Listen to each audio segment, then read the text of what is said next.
Bonjour les troisièmes, bienvenue dans mon salon pour ce deuxième exercice. Il s'agit d'un exercice de synthèse, c'est une compétence que vous devez absolument maîtriser en histoire.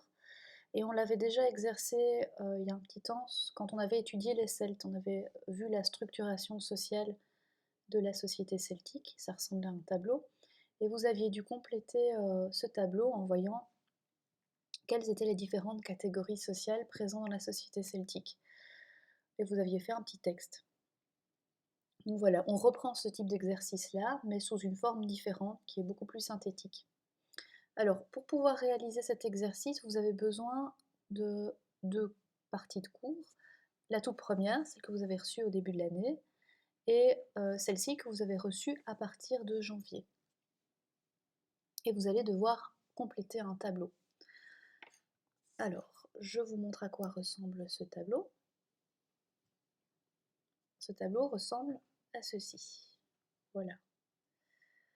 On va donc étudier la situation des Celtes, la situation des Romains, donc la ville de Rome, et des Athéniens. Et de qui? Des citoyens ici, des étrangers et des femmes. Alors, on reprend l'ensemble du cours et puis on regarde chaque fois que les personnes ont un droit, on fait une petite croix. Et chaque fois que ce droit est absent, ici on fait une petite bulle. Donc par exemple, ici j'ai déjà précomplété une série d'éléments. Les citoyens doivent payer un impôt chez les Celtes, payer un impôt à Rome, payer un impôt chez les Athéniens. Dans votre cours, il n'y a pas d'informations sur le service militaire des Celtes, ce sont des guerriers, mais il n'y a pas de service militaire obligatoire, donc j'ai mis une petite barre puisqu'on n'a pas d'informations réelles. À Rome, on sait que les hommes qui sont citoyens font un impôt, font leur service militaire, et à Athènes, on sait que les hommes font leur service militaire. Donc chaque fois que vous voyez, par exemple dans ce cas-ci, voter, supposons que les Celtes ne votent pas, on ferait un rond. S'ils votent, on fait une croix. Ça vous demande de relire votre cours et simplement au fur et à mesure de compléter le tableau que vous voyez ici pour les citoyens, pour les étrangers et pour les femmes. Alors vous vous doutez bien que ça c'est la première étape de la synthèse puisqu'il va falloir réaliser un texte.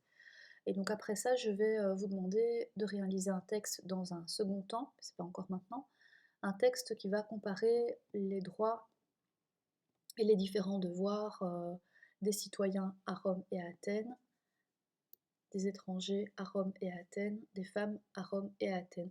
Donc remplissez ça correctement, et puis ensuite vous allez devoir formuler un petit texte sur base de ce document-là. Voilà, alors ce document-ci est à remettre dans une semaine, et puis les petits textes suivront.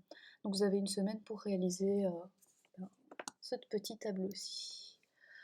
Voilà, je vous souhaite bon courage, j'espère que tout se passe bien chez vous. S'il y a la moindre difficulté, n'oubliez pas, vous pouvez m'envoyer des messages. Et surtout, portez-vous bien, prenez soin de vous. À bientôt, au revoir.